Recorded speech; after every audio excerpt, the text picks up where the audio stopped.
큰빛 이끼벌레라는 태형 동물이 영산강과 금강에서 잇따라 발견되고 있습니다. 캐나다가 원산지로 알려진 큰빛 이끼벌레는 수질이 나쁜 저수지나 호수에서 녹조류를 먹으며 번식합니다. 국내에서는 1990년대 중반부터 더러운 저수지 등에서 발견되기 시작했습니다. 거대한 호수가 돼버린 4대 강이 녹조라떼를 만들어내고 있으니 큰빛 이끼벌레는 한마디로 살판이 난 겁니다. 국민은 징그럽게 생긴 외래종이 갑자기 출현했다고 놀라고 있지만 정부는 이미 8개월 전에 국회로부터 대책을 주문받았던 것으로 확인됐습니다.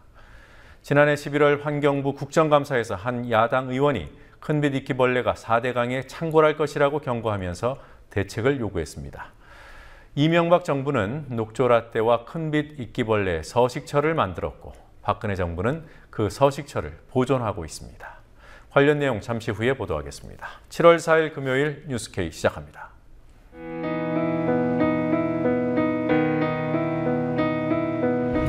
(1960년 4월 19일) 당시 언론은 빨갱이 데모라고 했습니다.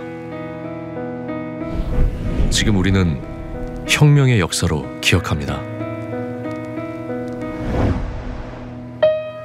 1980년 5월 18일 당시 언론은 불순분자의 폭동이라 했습니다. 지금 우리는 독재에 항거한 정의의 역사로 기억합니다. 1987년 6월 10일 당시 언론은 대학생 가두 시위라 했습니다. 지금 우리는 민주주의를 쟁취한 감격의 역사로 기억합니다.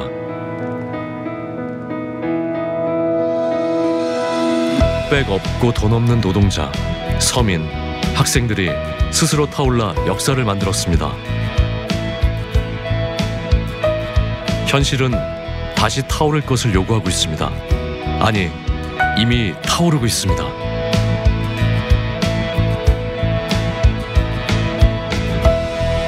빨갱이를 종북으로, 불순분자를 외부 세력으로, 언론은 말만 바꿨을 뿐 역사를 부정하고 있습니다. 2014년 4월 1일 국민TV가 개국한 이유입니다. 국민TV는 역사를 역사로 기록하겠습니다.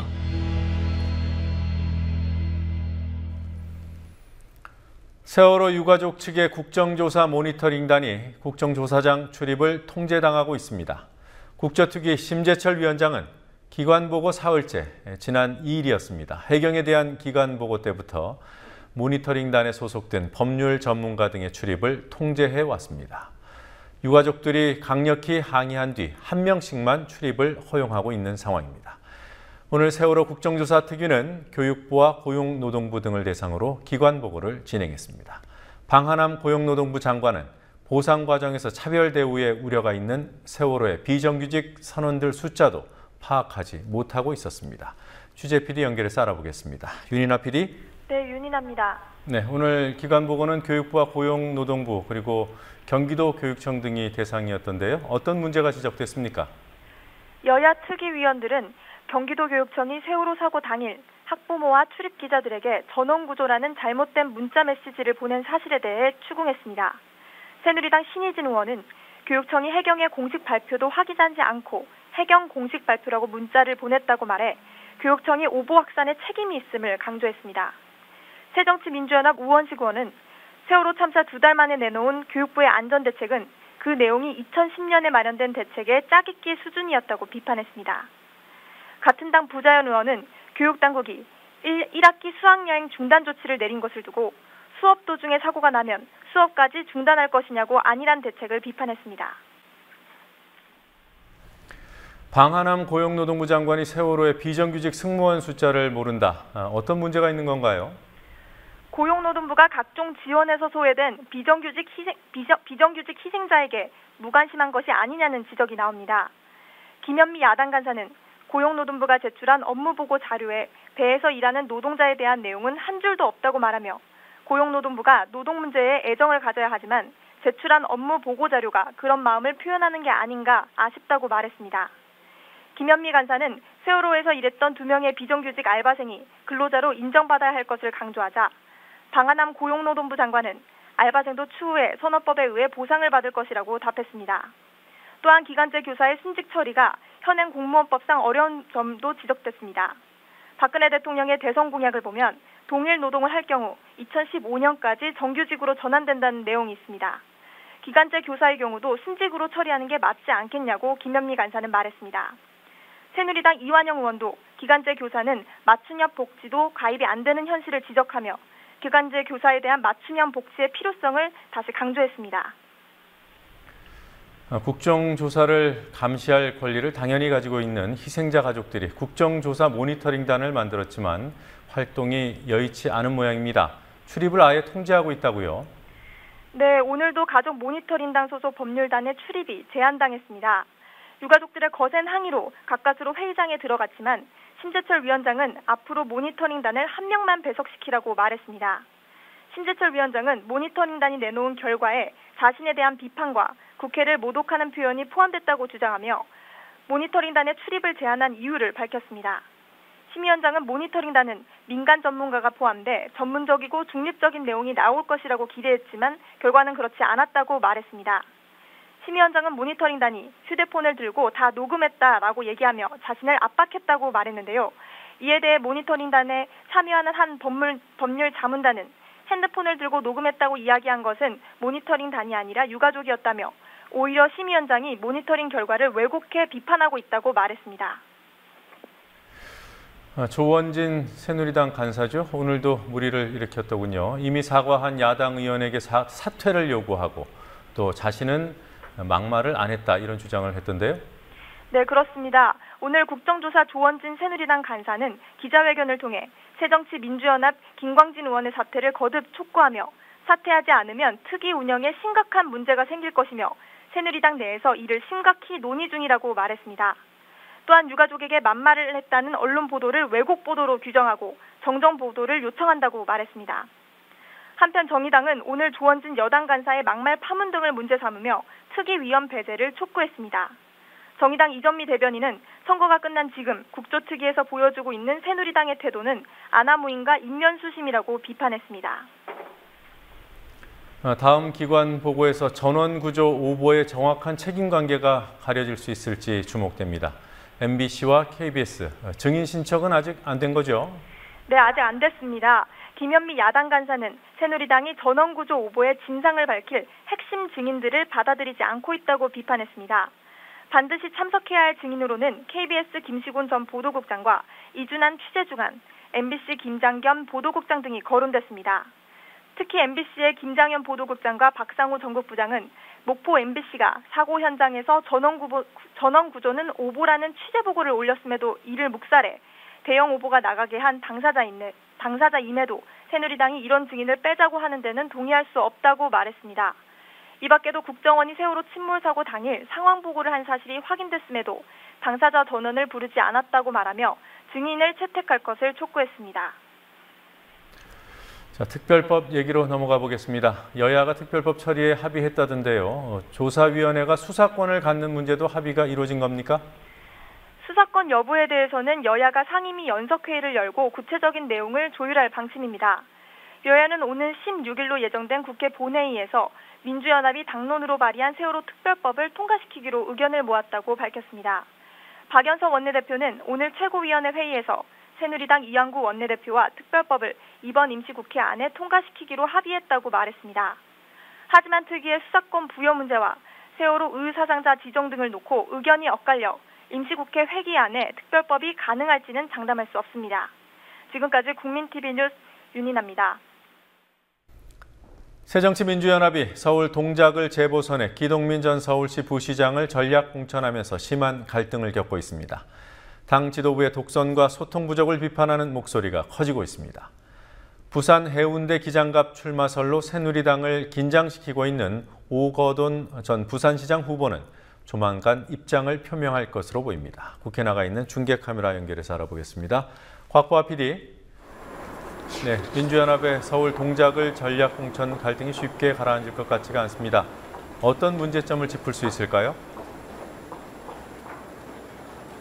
네, 광주에서 선거사무소까지 차린 기동민 전 서울시 정무부시장을 공천한 건 명분도 없고 지도부의 독선과 소통 부족만 보여줬다는 비판입니다.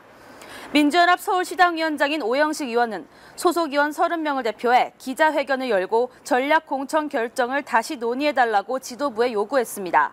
오 의원의 말 들어보시겠습니다. 당내 의견 수렴과 민주적 절차, 논의 절차는 부지하고 미흡합니다. 전략 공천과 후보 확정의 명분과 근거가 납득되지 않고 설득력 있게 설명되지 않고 있습니다. 지도부의 일방통행이 도를 넘었다는 비판의 소리가 나오고 있습니다. 앞서 민주연합 내 정세균계와 혁신모임 등은 오늘 오전 긴급 조찬회동을 각각 소집해 원칙 없는 공천, 민주적 절차 무시라며 지도부에 대한 불만을 쏟아낸 것으로 알려졌습니다. 광주 광산을을 전략 공천 지역으로 정한 문제에 대해서는 당 지지율이 높은 지역에선 경선을 하겠다는 원칙을 버렸다는 비판이 나옵니다. 박지원 의원은 트위터에 야당은 명분을 중시해야 하는데 답답하기 그지없다며 천정배 전 법무장관의 광주 광산을 공천 배제, 기동민 전 부지사 전략 공천 등을 비판했습니다. 그러나 당 지도부는 당을 먼저 생각하라는 선당 후사만을 강조했습니다. 김한길 공동대표의 말 들어보시겠습니다. 기회를 드리지 못한 예비 후보들께는 죄송합니다마는 선당 후사의 자세로 임해 주시기를 당부드립니다. 우리 당 네, 기동민 전 부시장이 전략 공천되는 바람에 출마 기회를 잃은 사람들, 오늘은 어땠습니까? 네, 허동준 전 지역위원장은 어제에 이어 오늘도 당원 30여 명과 함께 새정치민주연합 당대표 회의실을 점거하고 농성을 이어나갔습니다. 허 전 위원장은 기동민 전 부시장이 직접 와서 입장을 밝히고 당 지도부가 전략 공천 대상을 재검토하겠다고 할 때까지 농성을 하겠다고 밝혔습니다. 역시 동작을 공천을 신청했던 민주연합 금태섭 대변인은 오늘 당 대변인직에서 물러났습니다. 항의성 사퇴는 아니라고 밝힌 금 대변인은 당 지도부가 수도권의 거의 모든 곳에 출마 권유를 했지만 한 번 동작을 해 출마한다고 했기 때문에 다른 곳에 출마할 일은 없을 것이라고 말했습니다. 천정배 전 법무부 장관 문제도 간단치 않아 보입니다. 민주연합 지도부는 천정배 배제, 이 원칙을 굳힌 겁니까? 네, 민주연합 지도부가 공개적으로 밝히진 않았지만 천 전 장관이 공천을 신청한 광주 광산을을 전략 공천 지역으로 정하고 다른 후보들의 이름이 나오는 것을 보면 천정배 배제 쪽으로 가닥을 잡았다는 게 대세적인 시각입니다. 천정배 전 장관은 광산을 전략 지역 결정을 취소하고 경선을 실시해야 한다고 주장했습니다. 천 전 장관의 선거 캠프는 오늘 오후 대변인 논평을 통해 경선을 한다던 당초의 방침을 지도부가 아무런 설명도 없이 일방적으로 변경했다면서 전략 공천 반대 입장을 밝혔습니다.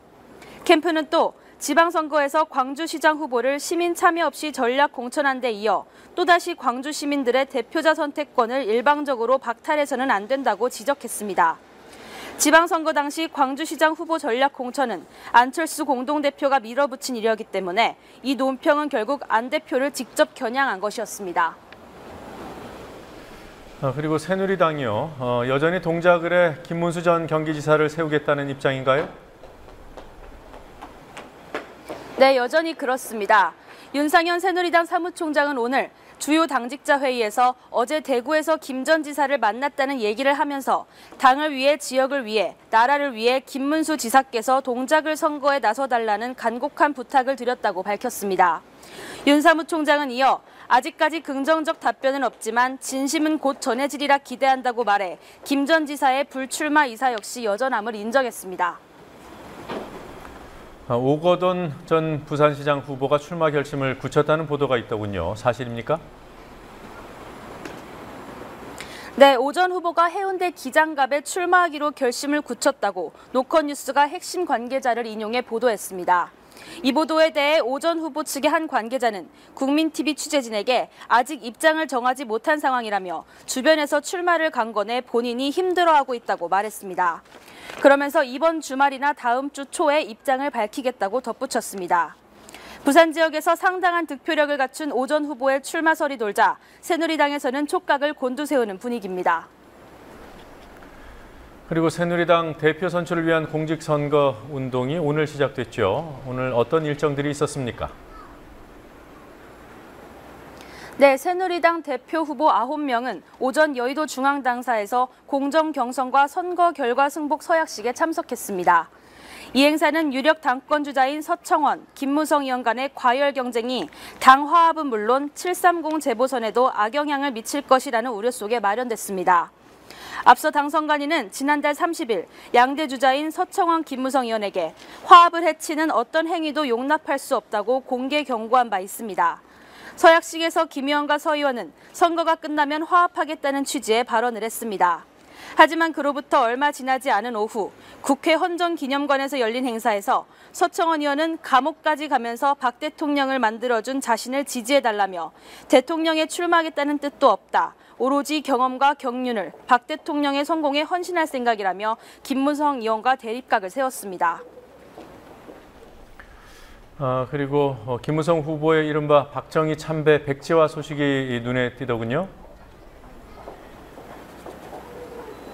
네, 김무성 의원이 박정희 전 대통령 묘역 참배가 언론의 박심 잡기 경쟁으로 비춰지는 데에 부담을 느낀 게 아니냐는 분석이 나오고 있습니다.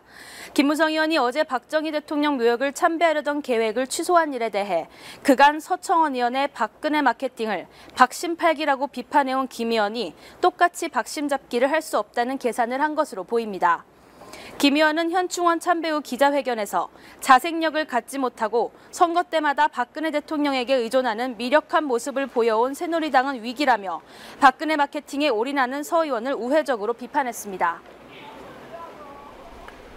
세월호 국정조사에서 민주연합 김광진 의원의 발언 문제로 새누리당이 한때 국정조사를 거부하는 등 파행이 있지 않았습니까? 안철수 대표가 이에 대해서 한마디를 했어요.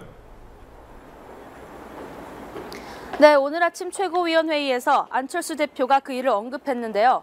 말 한마디라도 꼬투리 잡히지 않도록 각별히 유의해달라며 유가족 마음에 상처를 낸 점에 대해서 사과한다고 말했습니다. 그러자 당 세월호 대책위원장을 맡고 있는 우원식 최고위원이 나섰습니다. 우원식 의원은 파행이 일어나고 여야 갈등이 일어나면 누가 잘했는지 그 이유가 뭔지 분명히 알려야 할 책무가 언론에 있다며 새누리당이 말도 안 되는 이유로 파행을 일으킨 걸 정쟁이라고 하고 여야를 공히 비판하며 어떻게 국정조사를 하느냐고 말했습니다. 겉으로는 국정조사 파행에 대해 여야 모두를 비판한 일부 언론에 대한 반박이었지만 실제로는 안철수 대표와 김광진 의원 비판에 대한 우회적인 반발로 해석되고 있습니다. 지금까지 국회에서 국민TV 뉴스 곽보아입니다. 경찰이 국정원 댓글 수사를 축소하고 은폐했다고 폭로했던 권은희 전 수서경찰서 수사과장이 730 재보선 광주 광산을에 출마할 가능성이 제기되고 있습니다. 권 전 과장의 출마를 위해 만들어진 단체의 한 핵심 관계자는 권 전 과장이 새정치민주연합 전략공천으로 광주에 출마하는 것이 99% 확실하다고 말했습니다. 권 전 과장 본인이나 민주연합은 매우 조심스러운 태도를 보이고 있습니다. 노지민 PD가 취재했습니다. 권은희 전 수사과장이 재보궐선거에 출마할 수 있다는 관측은 권 전 과장이 지난달 20일 경찰에 사표를 냈을 때부터 나왔습니다. 본인은 출마를 고려하지 않고 있다고 거듭 강조했지만 국회의원이 되어 국정원 문제의 진실을 밝혀야 한다는 당위론과 출마를 했으면 좋겠다는 희망이 뒤섞이면서 출마설은 점점 더 커져왔습니다. 지난달 25일에는 권은희와 함께하는 시민행동이란 단체가 결성돼 권 전 과장의 출마를 추진하기 시작했습니다. 출마를 바라는 시민의 편지가 언론에 소개되기도 했습니다. 오늘 권은희와 함께하는 시민행동의 핵심 관계자는 뉴스K 취재진과의 인터뷰에서 권은희 전 과장의 광주 광산을 출마가 99% 확실하다고 말했습니다. 새정치민주연합이 권 전 과장을 전략공천할 것이라는 말이었습니다. 어제 이 단체의 대변인인 백무현화백이 한 말과 일맥상통합니다. 백화백은 어제 한 팟캐스트 방송에 출연해 민주연합 측에서 권 전 과장의 광주 광산을 전략공천을 제안했다고 말했습니다.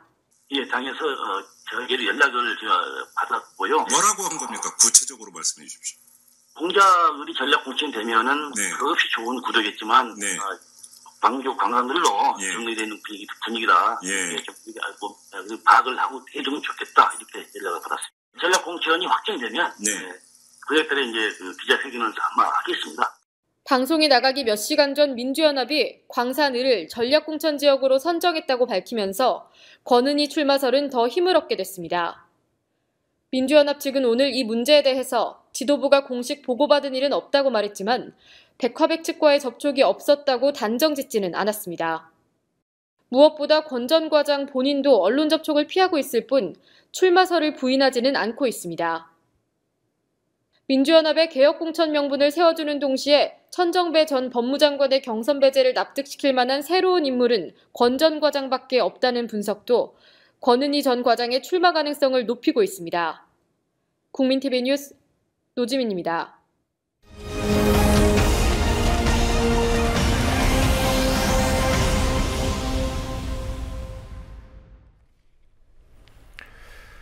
검찰로부터 이른바 철피아 수사를 받던 인사들이 잇따라 자살하는 일이 벌어졌습니다. 지난달 철도시설공단 현직 부장이 자살한 데 이어서 오늘 새벽에는 김광재 전 이사장이 한강에 투신했습니다. 새누리당이 서둘러 제명한 수석 부대변인까지 연루된 사건이어서 파장이 만만치 않습니다. 노조 측에서는 삼성, 대림, 현대 등을 거론하며 대규모 건설사에 대한 검찰 수사가 필요하다고 지적합니다. 김지혜 PD가 취재했습니다. 오늘 새벽 4시 무렵 철피아 의혹으로 수사를 받던 김광재 전 철도시설공단 이사장이 서울 잠실대교 인근에서 숨진 채 발견됐습니다. 권영모 전 새누리당 수석 부대변인이 그제와 어제 이틀 연속으로 검찰 조사를 받으면서 김광재 전 이사장에게 돈을 줬다고 진술했다는 첫 보도가 나온 지 하루 정도가 지난 시점입니다. 국토교통부 항공정책실장 출신인 김광재 전 이사장은 지난 2011년 철도시설공단에 부임해 올 1월까지 재직했습니다. 항공 관련 업무 담당자가 철도시설공단으로 임명돼 낙하산 논란이 있었습니다. 김 전 이사장에 대한 비리 의혹은 철도시설공단 이사장 재직 당시부터 불거졌습니다. 지난 2012년 호남고속철도 건설 과정에서 김 전 이사장이 독일산 레일 체결 장치의 수입 공급 업체인 AVT사에 특혜를 줬다는 의혹이 제기됐습니다. 이 때문에 검찰이 철피아 수사를 시작할 때부터 김 전 이사장은 수사물망에 올라 있었고 검찰은 지난 5월 말 그의 집을 압수수색했습니다. 그 와중에 김 전 이사장에게 돈을 줬다는 인물이 등장했습니다. 김 전 이사장과 영남대 선후배 사이로 AVT사의 고문을 맡고 있는 권영모 새누리당 수석 부대변인입니다. 이에 대한 보도가 나오자 철피아 수사가 정치권으로 확대될 것이라는 관측이 뒤따랐습니다. 새누리당은 어제 권 수석 부대변인을 황급히 제명했습니다. 하지만 문제의 핵심 고리 중 하나인 김 전 이사장이 사망하면서 철피아와 정계유착 고리에 대한 수사가 난항에 빠졌다는 지적이 나옵니다.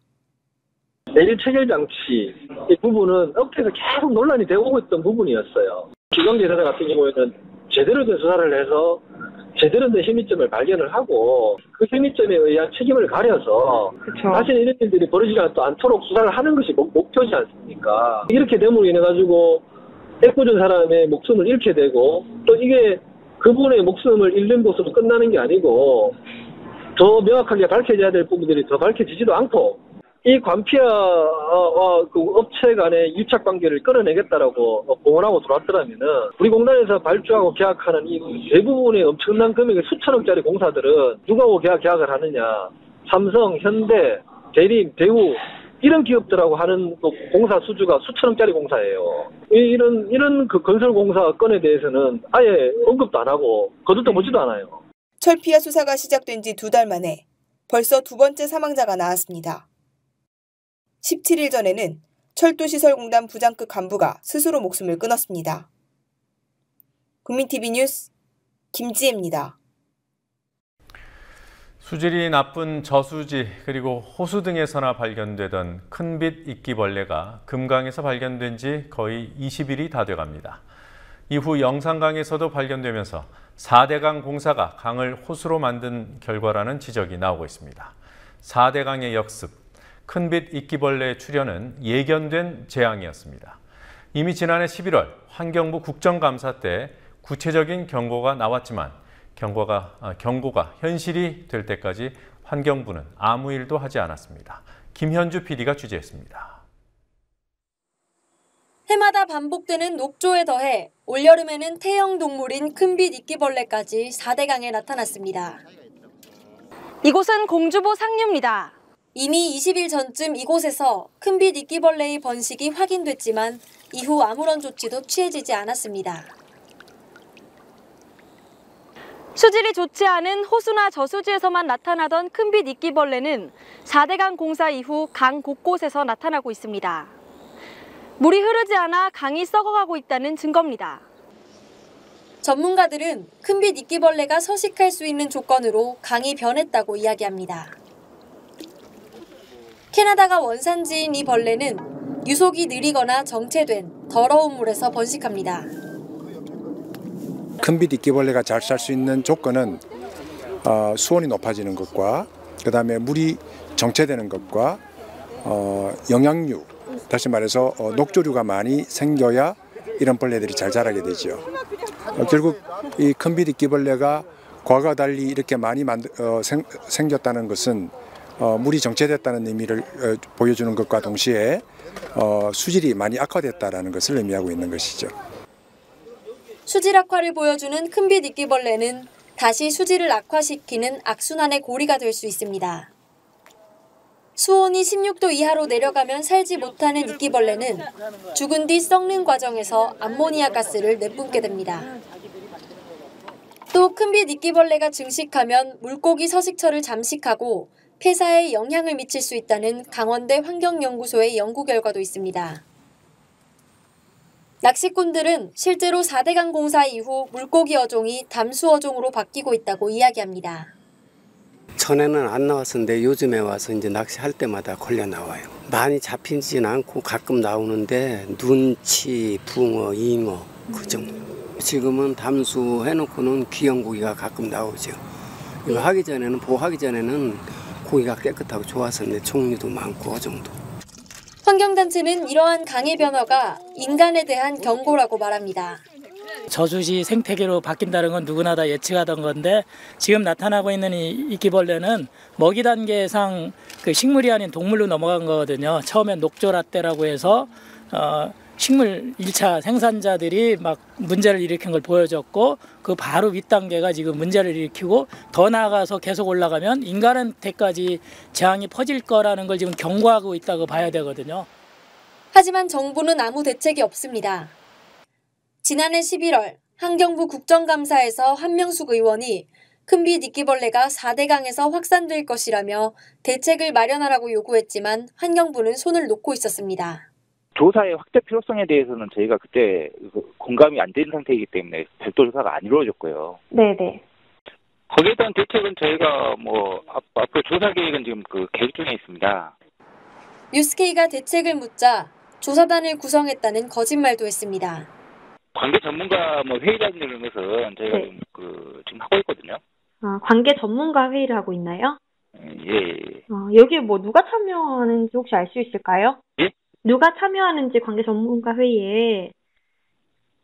그건 저희가 일단은 관계 전문가는 저희가 지금 현재 이 태양동물에 대한 관계 전문가에 대한 지금 현재 여러 분이 있는데 네네. 저희가 어떤 분이 참여하게 될지는 그것은 좀 지켜봐야 될 것 같습니다. 일단은 수문 개방이 시급해 보입니다. 이 하천을 원래의 모습으로 되살리기 위해서는 우선 금강에 있는 3개의 보에서 수문을 열어주기를 부탁합니다. 그것이야말로 우선 금강을 조금이라도 되살릴 수 있는 첫걸음이라 생각합니다. 자연의 경고에 근본적으로 화답하는 길은 강을 흐르는 강으로 복원하는 데 있습니다. 국민TV 뉴스 김현주입니다.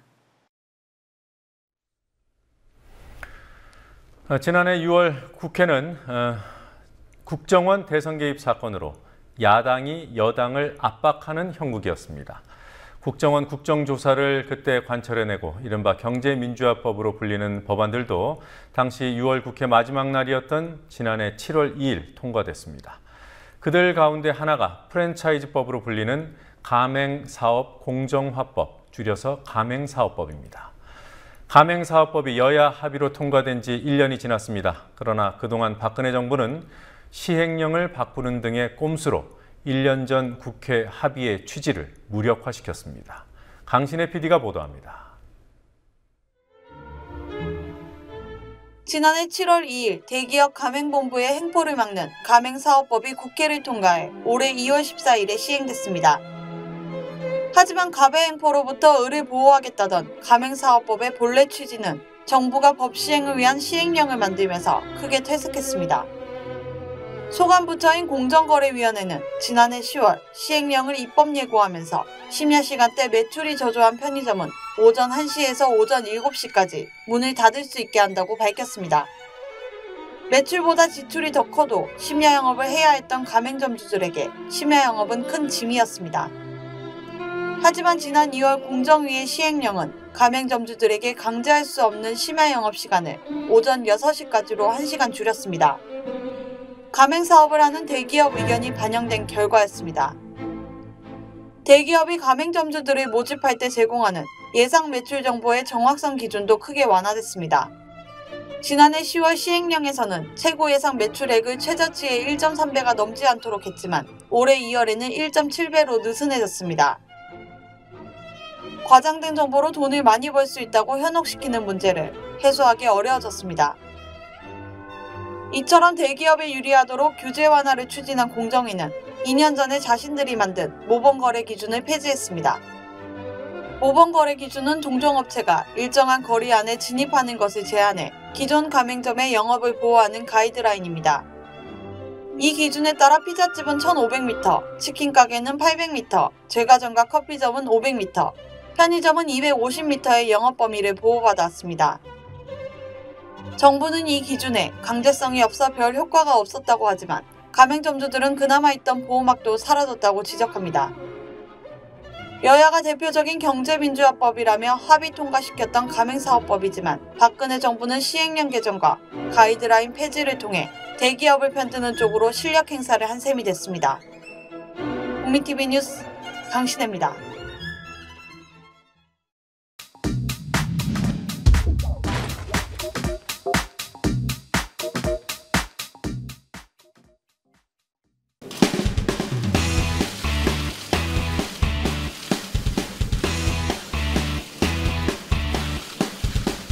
자생력을 갖지 못하고 선거 때마다 박근혜 대통령에게 의존하는 무기력한 모습을 보여왔습니다. 이제 바뀌어야 합니다. 선거 때마다 박근혜 대통령에게 의존하는 무기력한 모습을 보여왔습니다.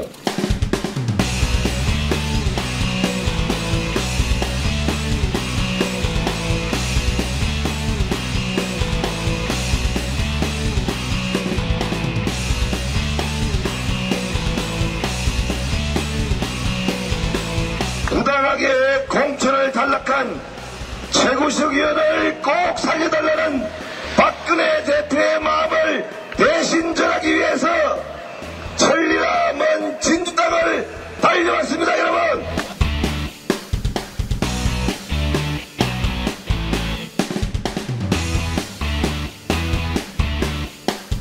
박근혜 대통령을 잘 도와서 박근혜 대통령 정권이 빨리 안정적으로 출범할 수 있게 해달라는 그런 말씀을 제가 명심해서 제가 당에 국회 가는 대로 제 역할을 찾도록 하겠습니다.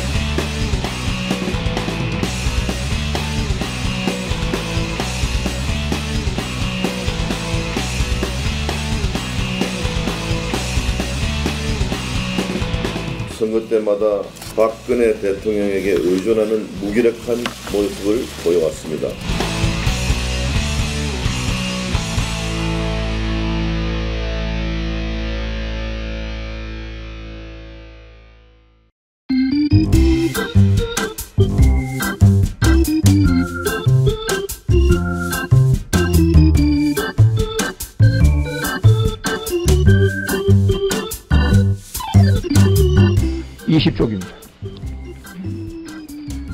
둘째, 나라사랑 교육 관련입니다.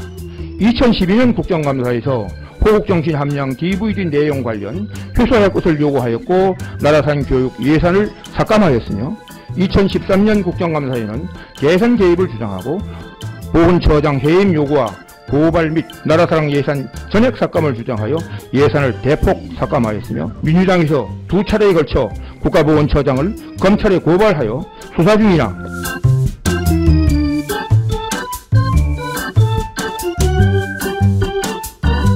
이 나라사랑 교육은 국가보훈처의 기본 업무입니다. 나라사랑 교육은 국가보훈처의 기본 업무입니다.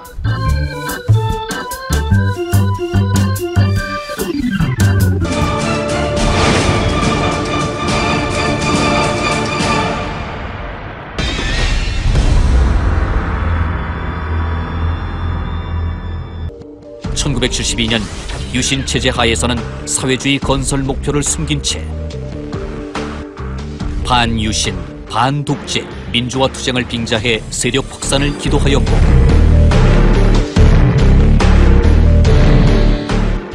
1980년대에는 치열한 사상투쟁을 해왔습니다. 2000년대에는 중국 세력이 제도권과 정부 내부에 침투하여 친북, 사회주의 활동을 민주화, 평화 애호 운동으로 미화하며 그 영향력을 국가 전반에 확산시켜 왔습니다.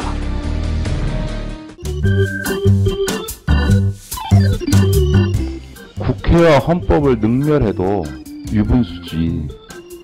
어떻게 국회에 업무 보고를 하는데 작년도에 국회가 예산 삭감을 여야가 합의해서 한 거를 마치 부당하게 예산 삭감을 당한 듯이 이렇게 업무 보고한 예가 대한민국 헌정 사상 있습니까?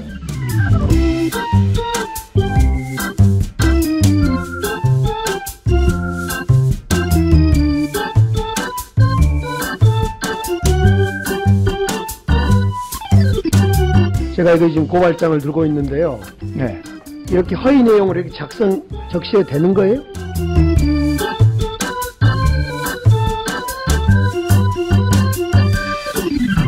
고발장 가져와 보세요. 예, 제출해 보시고. 예.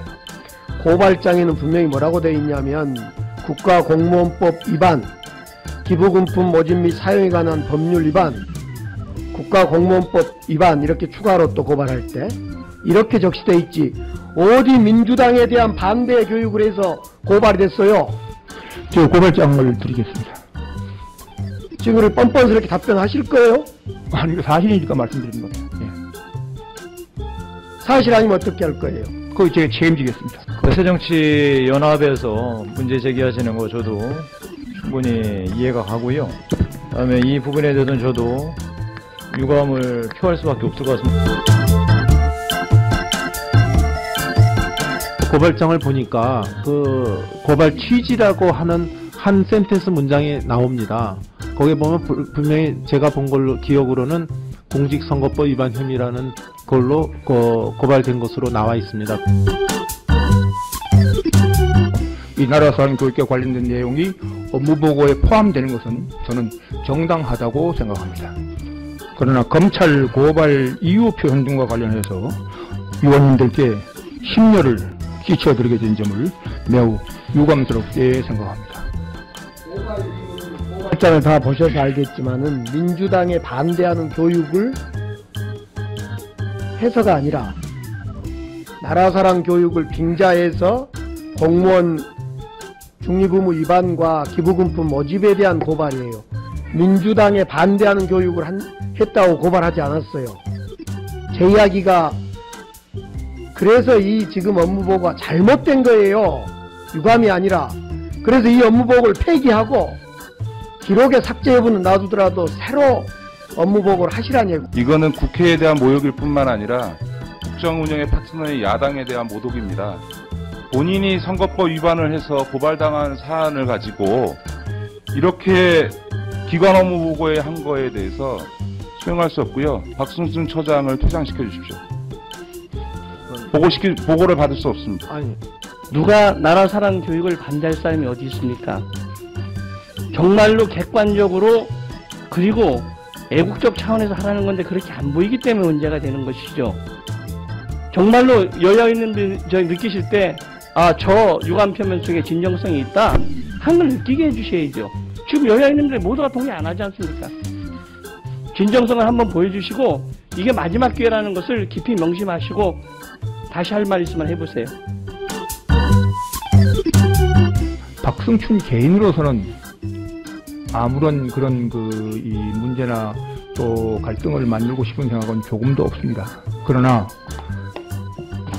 국가유공자의 희생과 공헌을 지켜야 되는 국가보훈처장으로서 국가의 정체성이 걸린 문제이기 때문에 제가 말씀을 드리고 이렇게 하는 겁니다. 따라서 이 점을 양해해 주시길 바랍니다.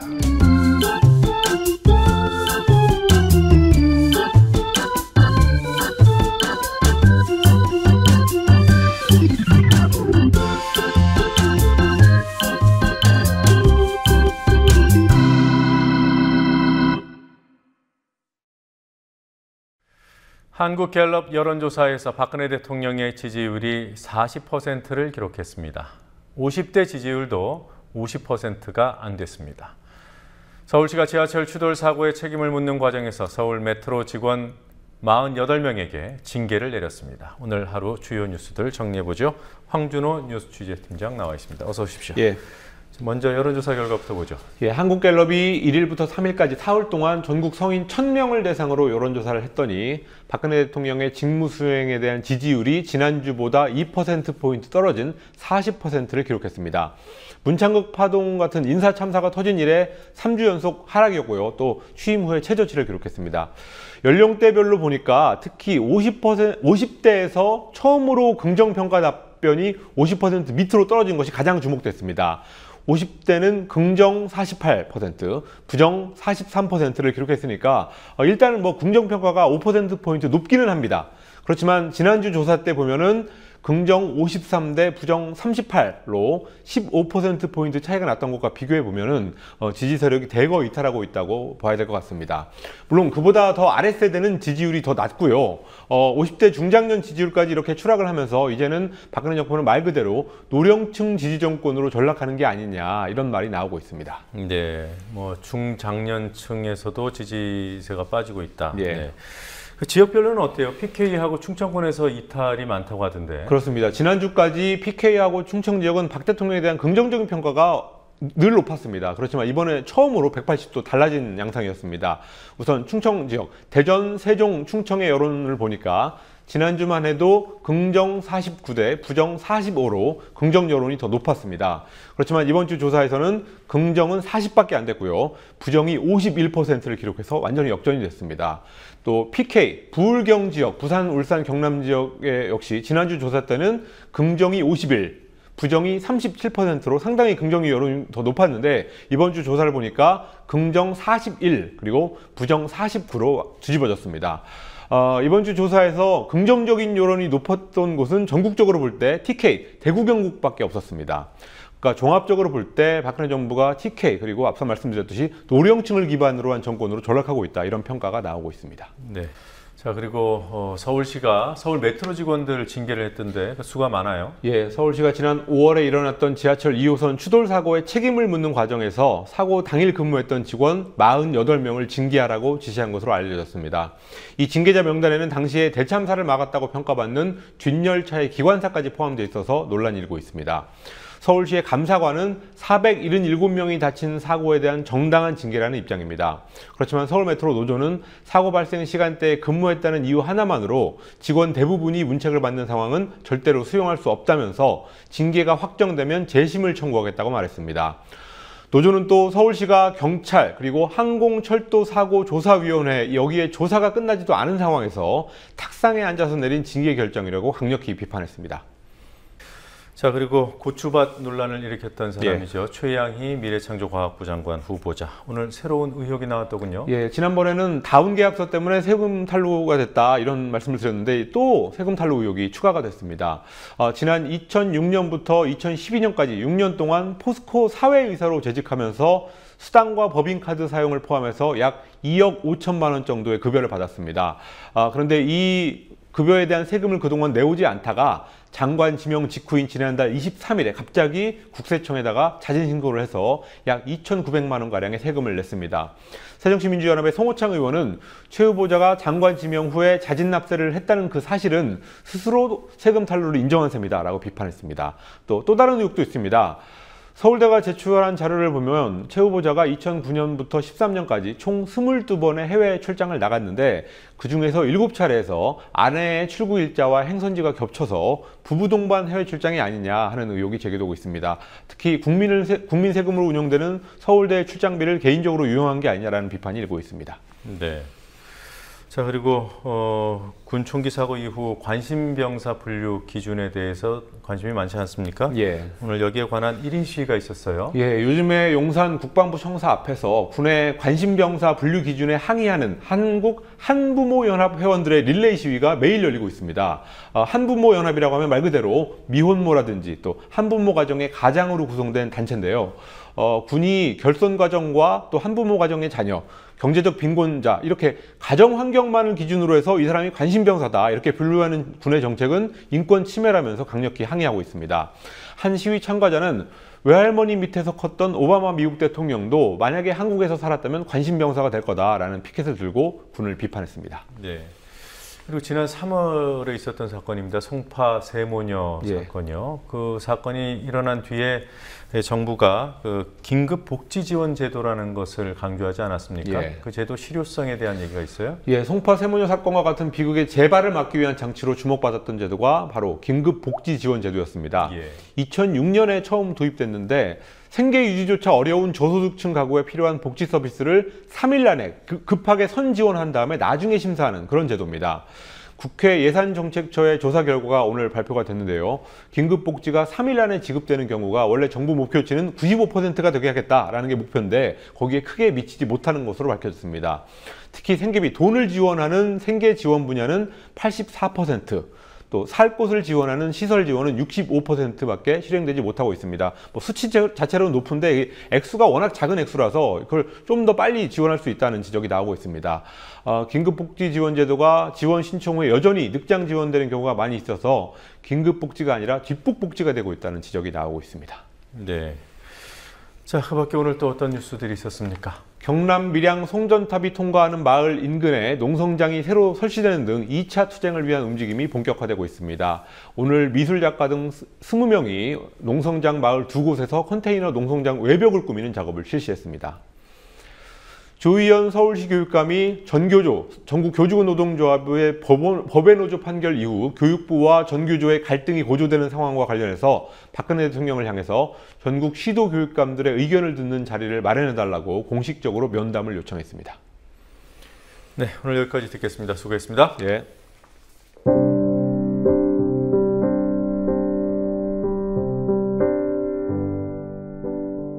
이 뜨거운 날 깨밭을 메고 고추밭을 맵니다. 얼음물을 들이켜고 일해서 받는 돈이 대략 5만 원입니다. 얼추 최저임금에 해당하는 금액입니다. 밭주인 입장에서는 그것도 부담이라 하고 품을 팔아 사는 일꾼에게는 아쉬운 금액입니다. 이 날씨에 흘리는 땀을 생각하면 아쉬운 일 정도가 아니지요.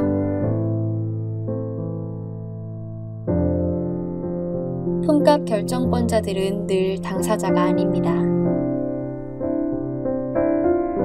사람값이 이런 걸까요?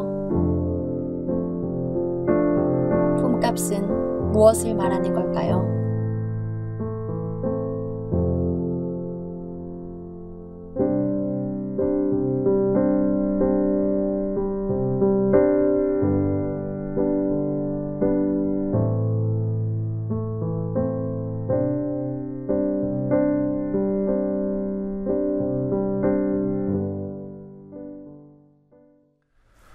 석 달을 달려온 뉴스K가 재정비의 시간을 갖고자 합니다.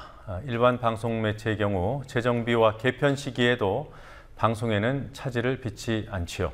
하지만 뉴스K는 최소 인력으로 제작이 이루어지기 때문에 소수 인력의 결원이나 단기 프로젝트 업무 투입, 또 심지어는 정상적인 휴가 발생에도 제작 환경이 근본적으로 흔들리게 됩니다. 그래서 뉴스K 제작진은 국민TV 조합원들께 일시적인 방송 축소 등의 변화가 불가피함을 설명드리고 미리 양해를 구했습니다.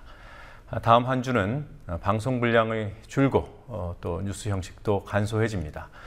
이 소식 처음 접하는 시청자 여러분께서도 너그러이 양해를 해주시기 바랍니다. 뉴스K 이번 주 순서 마치겠습니다. 저는 다음 주 월요일에 인사드리겠습니다.